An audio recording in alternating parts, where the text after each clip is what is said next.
రైతుల ప్రయోజనాలను రక్షించేందుకు ఇరిగేషన్ రెవెన్యూ అధికారులు సమన్వయంతో పనిచేయాలని మంత్రి నిమ్మల రామనాయుడు ఆదేశించారు. గతంలో ఎప్పుడూ లేని విధంగా సీలేరు జలాలను గోదావరి డెల్టా ఖరీఫ్ అవసరాల కోసం వినియోగిస్తున్నామని ఈ సందర్భంగా నిమ్మల తెలిపారు. పుష్కర కాలువ ఏలేరు వ్యవస్థ ద్వారా వచ్చే నీటిని తాగునీటి అవసరాలకు ఆరుతడి పంటలకే వినియోగించాలని సూచించారు. కృష్ణా డెల్టా పరిధిలో నాగార్జున సాగర్ రిజర్వాయర్లకు నీళ్లు నిండకుండా వరి సాగు చేస్తే భవిష్యత్తులో పంట మొత్తం నష్టపోతుందని నిమ్మల తెలిపారు. గోదావరి కృష్ణా డెల్టాల ఇరిగేషన్ సిఈలు ఎస్ఈలతో మంత్రి నిమ్మల రామనాయుడు టెలికాన్ఫరెన్స్ నిర్వహించారు. పుష్కర కాలువ ఏలేరు వ్యవస్థ ద్వారా తూర్పుగోదావరి, కాకినాడ, విశాఖ జిల్లాలో సుమారు 55 లక్షల మంది ప్రజలకు తాగునీరు అందించాల్సి ఉందని మంత్రి తెలియజేశారు. గోదావరి డెల్టా ఆయకట్టు రైతులు సాగు కొనసాగించేందుకు అన్ని జాగ్రత్త చర్యలు తీసుకోవాలని చంద్రబాబు సూచించినట్లు చెప్పారు. డెల్టాలో మెరక ప్రాంత రైతులు ఆరుతుడి పంటలకే ప్రాధాన్యం ఇవ్వాలని తెలియజేశారు.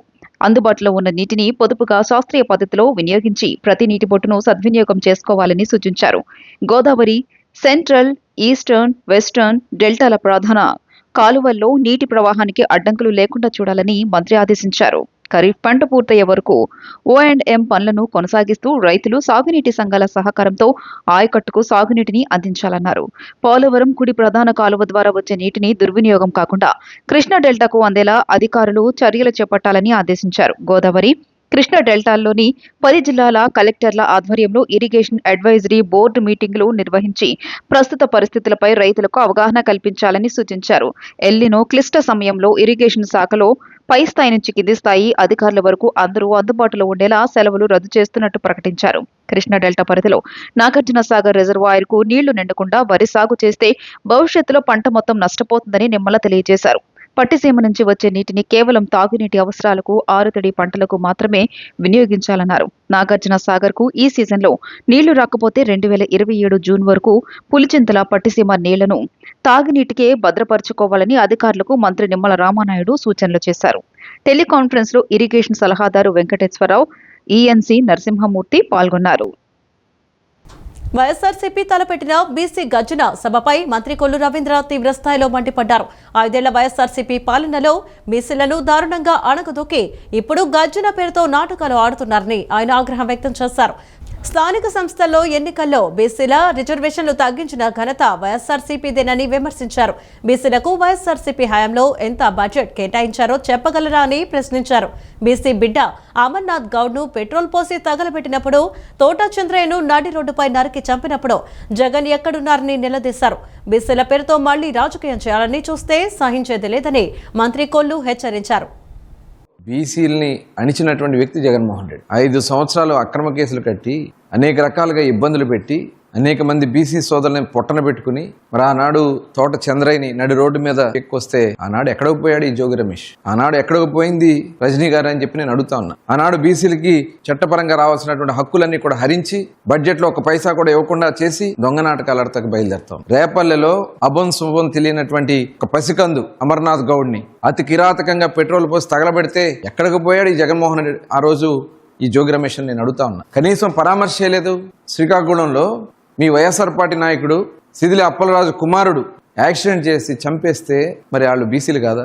దాని కేసుని తప్పించడానికి ప్రయత్నం చేసినందుకు అతని మీద చట్టపరంగా చర్యలు తీసుకుంటే సిదిలి అప్పలరాజు మీద దానికి ఇవాళ బీసీలని ఇబ్బంది పెడతారని మాట్లాడుతూ ఉన్నారు. అక్కడ చనిపోయింది బీసీ కాదా? 5 సంవత్సరాలు కనీసం బలహీన వర్గాల గురించి మాట్లాడినటువంటి వ్యక్తులు ఇవాళ గర్జనలు బొజ్జనలు అని చెప్పి మళ్ళీ ఏదో డ్రామాలు సృష్టించాలని ప్రయత్నం చేస్తే రాష్ట్ర హోంమంత్రి Vangalapudi Anitha X account hack అయింది. దీంతో హోంమంత్రి కార్యాలయ అధికారులు అలర్ట్ జారీ చేశారు. హోంమంత్రి అనిత వ్యక్తిగత ఎక్స్ అకౌంట్ ను కొందరు హ్యాక్ చేశారని, ఈ సమయంలో ఆ అకౌంట్ నుంచి అనధికారిక పోస్టులు జరుగుతున్నట్లు అధికారులు గుర్తించారు. అకౌంట్ సైబర్ దాడికి గురైన నేపథ్యంలో పోస్టు చేసిన అంశాలను అధికారికంగా పరిగణించవద్దని హోంమంత్రి కార్యాలయం ప్రకటించింది. ప్రస్తుతం వస్తున్న పోస్టులను అధికారిక సందేశాలుగా పరిగణించవద్దని ప్రజలు, మీడియా ఫాలోవర్లకు విజ్ఞప్తి చేసింది. అకౌంట్ హ్యాక్ అవ్వడంపై ఇప్పటికే పోలీసులకు హోంమంత్రి ఫిర్యాదు చేశారు. దీంతో హ్యాక్ చేసిన వారిని గుర్తించేందుకు అకౌంట్ రికవరీకి ప్రయత్నాలు జరుగుతున్నాయి.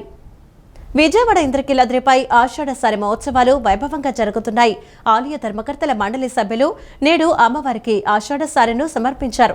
ధర్మకర్తల మండలి చైర్మన్ బొర్ర రాధాకృష్ణ ఆధ్వర్యంలో అమ్మవారికి ఆషాఢసారి సమర్పణకు వచ్చిన మండలి సభ్యులకు రాజగోపురం వద్ద ఆలయ ఈవో వికేసీనా నాయక్ మంగళ వాయిద్యాలు వేద మంత్రోచ్చరణలతో స్వాగతం పలికారు. అమ్మవారి దర్శనానంతరం మహామండపం 6వ అంతస్తులో ప్రతిష్ఠించిన ఉత్సవమూర్తి అమ్మవారి ముందు సారి సమర్పించి పూజలు నిర్వహించారు. ఇంద్రకీలాద్రి శ్రీ దుర్గా మల్లేశ్వర స్వామి వారి దేవస్థానంలో ఆషాఢమాస ఉత్సవాలు అత్యంత ఆధ్యాత్మిక వాతావరణంలో భక్తి శ్రద్ధలతో వైభవంగా సాగుతున్నాయి.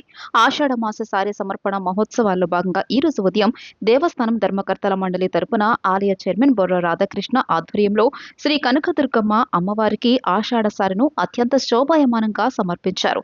ఈ రోజు ఉదయం కొండపై ఉన్న కళావేదిక నుండి ఆలయ ధర్మకర్తల మండలి చైర్మన్, ధర్మకర్తలు మరియు వారి కుటుంబ సభ్యులు సాంప్రదాయబద్ధంగా పసుపు, కుంకుమలు, పూలు, పండ్లు, గాజులు, చీర మరియు నూతన వస్త్రాల సారి సంబరాలను నెత్తిన పెట్టుకుని ఊరేగింపుగా ఆలయానికి విచ్చేశారు. రాజగోపురం వద్దకు చేరుకున్న చైర్మన్ బొర్ర రాధాకృష్ణ సభ్యులు మరియు వారి కుటుంబ సభ్యులకు ఆలయ కార్యనిర్వహణాధికారి వికేసీనా నాయక్, ఆలయ అధికారులు మంగళ వాయిద్యాలు, వేద పండితుల మంత్రోచ్చరణాల నడుమ ఘన స్వాగతం పలికారు. అనంతరం వారిని ఆలయ మర్యాదలతో శ్రీ కనకదుర్గమ్మ అమ్మవారి దర్శనానికి తోడ్కొని వెళ్లారు.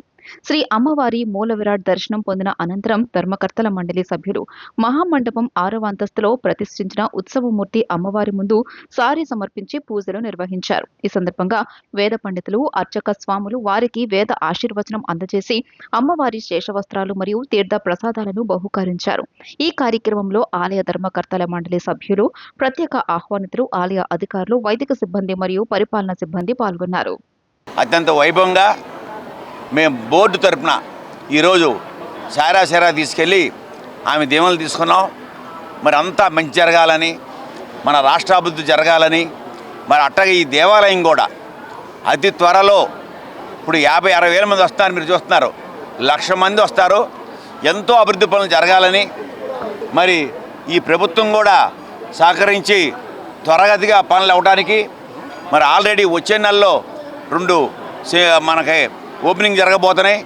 మరి లడ్డూ ప్రసాద్ భవనం కొత్తది, మరి అలాగే మన అన్నప్రసాదం కొత్తది, లడ్డూ పోటీ కొత్తది, మరి అలా ఇంకా శంకుస్థాపనలు కూడా మా ట్రస్ట్ బోర్డు, మా ఈఓ గారి సమక్షంలో ఈ మా సిబ్బంది, మా అర్చక స్వాములు, పండిత సమాజంలో జరగాలని మనస్ఫూర్తిగా సుమారు 2,50,000 నుంచి 3 లక్షల మంది కేవలం సారే సమర్పణ కోసం వచ్చిన వారినే మనం రిసీవ్ చేసుకోవడం జరిగింది. ఈరోజు ముఖ్యంగా గౌరవ ట్రస్ట్ బోర్డ్ చైర్మన్ గారు మరియు గౌరవ సభ్యులు వారు కుటుంబ సమేతంగా అమ్మవారిని ఈరోజు సారే సమర్పణ కార్యక్రమం జరుగుతూ ఉంది.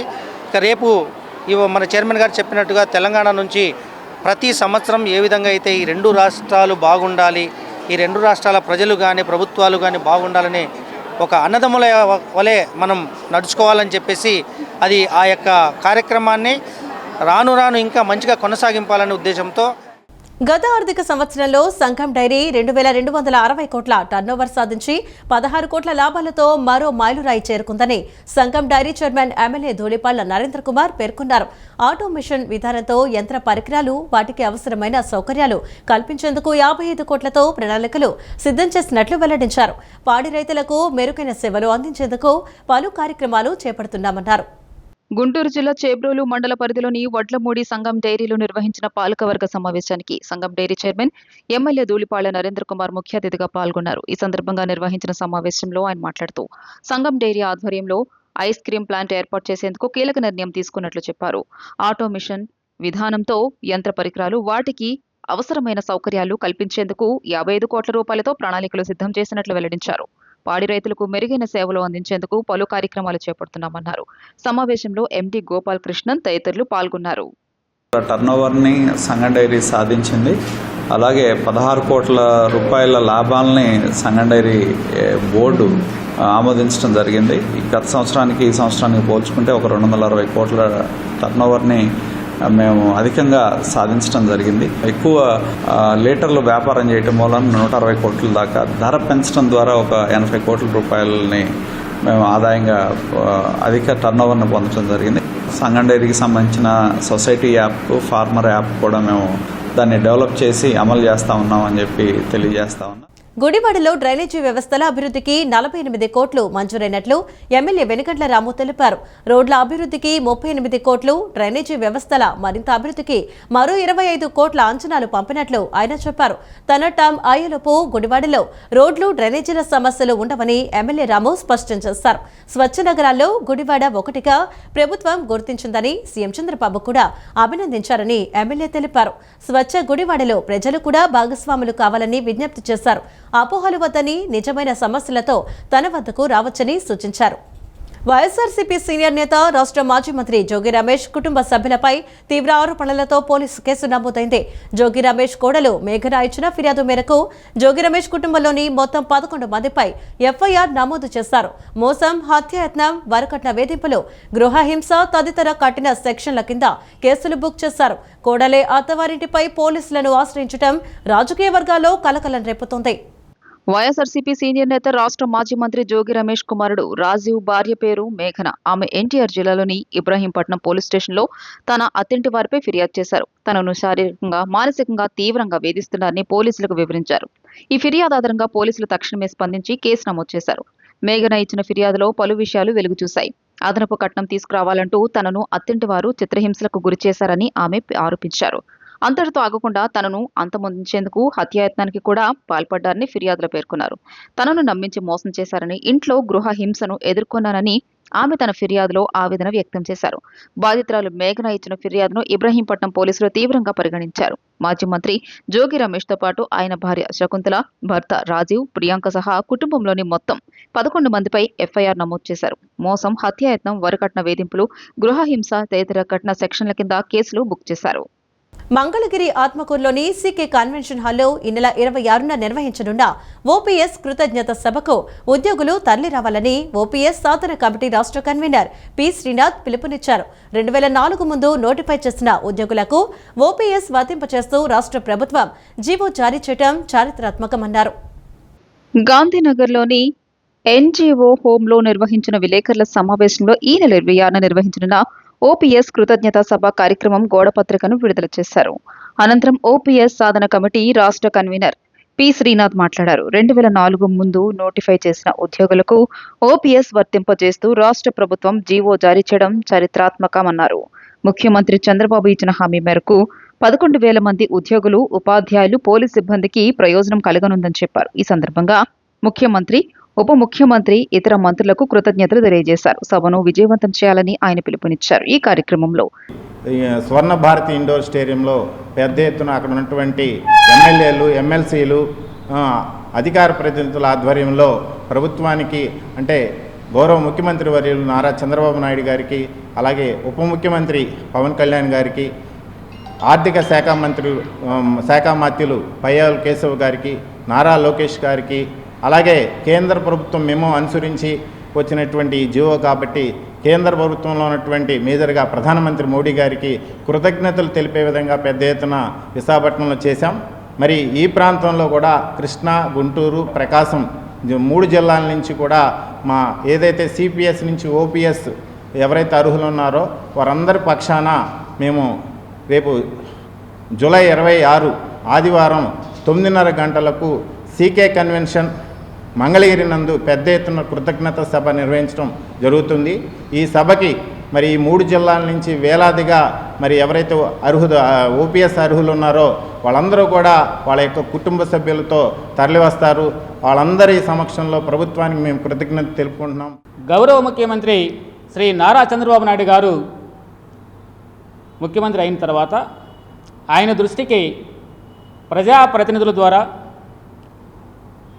ఉద్యోగ సంఘాల ద్వారా మా విజ్ఞప్తిని తెలియజేశాం. ముఖ్యంగా ఉపాధ్యాయులు కూడా వివిధ ధర్నాల ద్వారా, వాళ్ళ వివిధ అనేకమైనటువంటి కార్యక్రమాల ద్వారా వాళ్ళు ప్రభుత్వం దృష్టికి తీసుకెళ్ళడం జరిగింది. వెంటనే ముఖ్యమంత్రి గారు, ఎందుకంటే ఆయనకు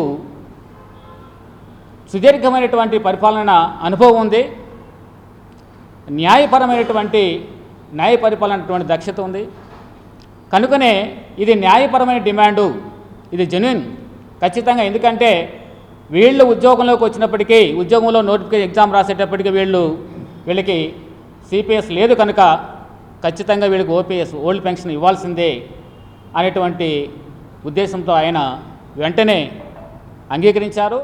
సంఘం నాయకులు పి శివప్రసాద్, వి రఘురాం, నాగరాజు తదితరులు పాల్గొన్నారు. మహిళా సాధికారత ద్వారానే వికసిత్ భారత్ సాధ్యమవుతుందనే స్ఫూర్తితో ప్రధాని నరేంద్ర మోడీ ముందుకు వెళుతున్నారని 20 సూత్రాల అమలు కమిటీ చైర్మన్ లంకా దినకర్ అన్నారు. స్వయం సహాయక సంఘాల మహిళలు తమ జీవనోపాధిని కొనసాగిస్తూ వారు తయారు చేసే ఉత్పత్తులతో లక్షాధికారులు కావాలనే లక్ష్యంతో లఖ్పతి దీదీ పథకాన్ని తీసుకొచ్చారన్నారు. మహిళల ఆర్థికాభివృద్ధి కోసం అనేక పథకాలు తీసుకొచ్చారని, వారికి కావలసిన రుణాలను ఇచ్చి ప్రోత్సహించడం ద్వారా దేశంలో 3 కోట్ల మందిని లఖ్పతి దీదీలుగా తీర్చిదిద్దటం జరిగిందన్నారు. 2029 నాటికి 6 కోట్ల మంది లఖ్పతి దీదీలుగా తీర్చిదిద్దటమే లక్ష్యంగా ముందుకు వెళుతున్నారని తెలిపారు.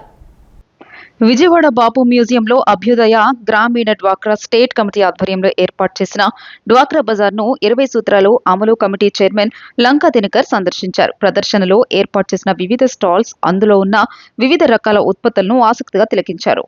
స్టాల్స్ యజమానులతో మాట్లాడి ఉత్పత్తుల వివరాలు తెలుసుకున్నారు. అనంతరం ఆయన మీడియాతో మాట్లాడుతూ డ్వాక్రా మహిళలు తయారు చేసిన ఉత్పత్తులను ఈ ప్రదర్శనలో ఉంచారని, రాష్ట్రంలోని వివిధ జిల్లాలకు చెందిన మహిళలతో పాటు ఇతర రాష్ట్రాల నుంచి కూడా అనేక మంది వచ్చారన్నారు. చేనేత హస్త కళాకారులు, స్వయం ఉపాధి చేసుకునే మహిళలు తమ ఉత్పత్తులను ప్రదర్శనలో ఉంచారన్నారు. రాష్ట్రంలో డ్వాక్రా గ్రూపులు, స్వయం సహాయక సంఘాలు వచ్చాయంటే అవి ముఖ్యమంత్రి చంద్రబాబు నాయుడు వల్లేనని తెలియజేశారు. ఆయన ప్రోత్సాహంతో వచ్చిన స్వయం సహాయక సంఘాలు దేశవ్యాప్తంగా అత్యద్భుత ఫలితాలు సాధిస్తున్నాయని చెప్పారు. రాష్ట్రంలో 21.42 లక్షల మంది లఖ్పతి దీదీలు ఉంటే 2029 నాటికి 40 లక్షల మంది లఖ్పతి దీదీలుగా తీర్చిదిద్దే లక్ష్యంతో ముందుకు వెళ్తున్నారని చెప్పారు. మహిళా సాధికారత, ఆర్థిక స్వావలంబన కోసం స్వయం సహాయక సంఘాలకు అనేక రకాలైన పథకాలతో ప్రభుత్వం ప్రోత్సహిస్తుందన్నారు. ఎగ్జిబిషన్ నిర్వాహకురాలు దేవకీదేవి మాట్లాడుతూ కూటమి ప్రభుత్వం మహిళల ఆర్థిక అభివృద్ధికి ఎంతో కృషి చేస్తుందని, ప్రోత్సాహాన్ని అందిస్తోందని చెప్పారు. అభ్యుదయ గ్రామీణ డ్వాక్రా స్టేట్ కమిటీ ఆధ్వర్యంలో డ్వాక్రా బజార్ ఏర్పాటు చేస్తున్నామని అన్నారు. 2015లో ప్రారంభించామని, ఇప్పటి వరకు 199 ప్రదర్శనలు ఏర్పాటు చేస్తే ఇప్పుడు విజయవాడలో 100వ ప్రదర్శన నిర్వహిస్తున్నామని తెలియజేశారు. ఇక్కడ విజయవాడలో ఉండేటటువంటి ప్రజల్ని ఇక్కడికి రాబట్టి వారి ద్వారా వ్యాపారం చేయటం, అలాగే ఏ రకాలైనటువంటి అంశాలు వీరు డ్వాక్రా గ్రూప్ ద్వారా ప్రోత్సహిస్తూ వస్తువుల్ని తయారు చేస్తున్నారో అవన్నీ కూడా మన ప్రపంచానికి తెలియజేసే విధంగా ముందుకు వెళ్తూ ఉన్నారు. నేను చూశాను, తూర్పుగోదావరి జిల్లా నుంచి పచ్చళ్ళు తయారు చేసేటటువంటి ఒక మహిళ బ్రహ్మాండంగా పచ్చళ్ళకి సంబంధించినటువంటి వ్యాపారం, అలాగే విజయవాడ నుంచి, చీరాల నుంచి, అదేవిధంగా విశాఖపట్నం దగ్గర నుంచి కలంకారీ ఆర్ట్ తోటి వస్త్రాలని తయారు చేసేటటువంటి వాళ్ళు, అలాగే మంగళగిరి దగ్గర నుంచి వస్త్రానికి సంబంధించినటువంటి వస్త్రాలని ఏదైతే కాటన్కి సంబంధించి, అలాగే పట్టుకి సంబంధించినటువంటి తయారు చేయటము, అలాగే డ్రై ఫ్రూట్స్ వంటి అంశాలని సేకరించి ఏ విధంగా వాళ్ళ జీవనాన్ని ముందుకు తీసుకెళ్లేటటువంటి కుటుంబాలకి సంబంధించినటువంటి వ్యాపారం చేసేటటువంటి మహిళలు, వివిధ రకాల పథకాలు, కేంద్ర ప్రభుత్వ పథకాల ద్వారా కన్వర్జెన్స్ అంటారు, వాటన్నిటిని అనుసంధానం చేయటం ద్వారా వాటి ద్వారా వీళ్ళని లక్షాధికారులు చేయటం, వీరికి కావాల్సినటువంటి రుణాలను, ముద్రా రుణాలు ఇవ్వటం అయితేనేమి, అలాగే డ్వాక్రా రుణాలు ఇవ్వటం అయితేనేమి, వీటి ద్వారా ప్రోత్సహించడం ద్వారా దేశంలో 3 కోట్ల మందిని ఇప్పటికీ లఖ్పతి దీదీలుగా తీర్చిదిద్దడం జరిగింది. ఈ రోజున 26 జిల్లాలు, 16 రాష్ట్రాలు P4 విధానంలో సార్ బంగారు కుటుంబం సీఎం గారు మాకు దత్తత తీసుకునే అవకాశం కల్పించారు. ప్రభుత్వానికి ధన్యవాదాలు. ఇది ఇలాగే కొనసాగాలని, పేద నిరుపేదలంటూ ఉండకూడదు, మహిళలే మహారాణులు, మహిళా శక్తి, మహిళా సాధికారిత, కోటీశ్వర్లు, లక్షాధికారులు అనే మా ప్రధానమంత్రి గారు కానివ్వండి, రాష్ట్ర ముఖ్యమంత్రి వర్యులు కానివ్వండి, వారు కోరుకునేది అదే.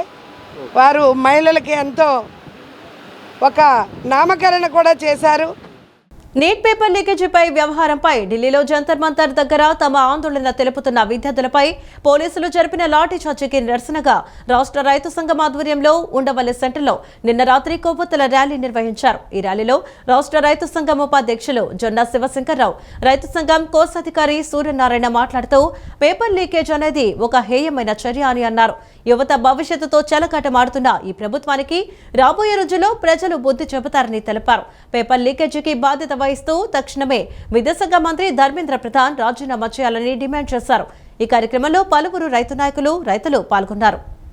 ఢిల్లీలో విద్యార్థుల మీద లాఠీ చార్జీకి నిరసనగా ఈరోజు విద్యా సంస్థల మొత్తం కూడా బంద్ సక్సెస్ఫుల్గా కొనసాగింది. ఆ క్రమంలోనే సాయంత్రం పూట కొవ్వొత్తుల ర్యాలీతో నిరసన కార్యక్రమాలలో భాగంగా ఈరోజు ఉండవల్లి సెంటర్లో ఈ నిరసన కొవ్వొత్తుల ర్యాలీని జయప్రదంగా నిర్వహించాం. దీంతో ప్రధానంగా కేంద్ర మంత్రి రాజీనామా చేయాలి, విద్యార్థుల మీద ఈ పెట్టిన కేసులు మొత్తం కూడా ఎత్తేయాలి, పర్యావరణవేత్త వాంగ్సాంగ్ నిరసన దీక్షను విరమించారు. ఈరోజు దానికి సంబంధించిన అన్ని విద్యార్థులతో చర్చలు జరిపి విద్యార్థుల డిమాండ్స్ అనుసంధానంగా విద్యార్థులు కేవలంగా నీట్ పరీక్షలకు సంబంధించి పోటీ పరీక్షల తాలూకా ప్రశ్నాపత్రాలు లీక్ అవ్వడం వల్ల దరిదాపుగా 25 లక్షల మంది విద్యార్థుల భవిష్యత్తు అనేది అంధకారమైంది.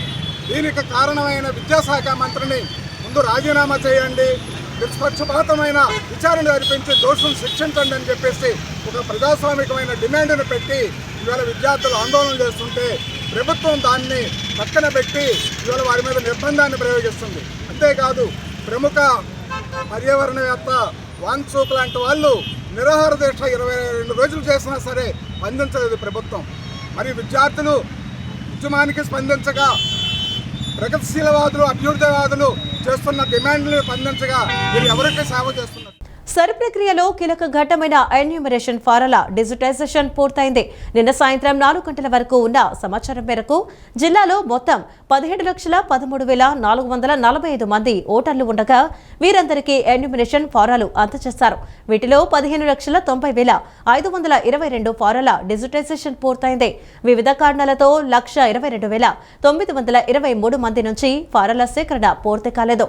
వ్యత్యాసాలు ఉన్నవి 2,10,939 మ్యాపింగ్ కాని ఫారాల సంఖ్య 26,200 ఉండగా చనిపోయిన వారు డూప్లికేట్, చిరునామా మారిన వంటి కింద వ్యత్యాసాలు 35,300 ఉన్నాయి.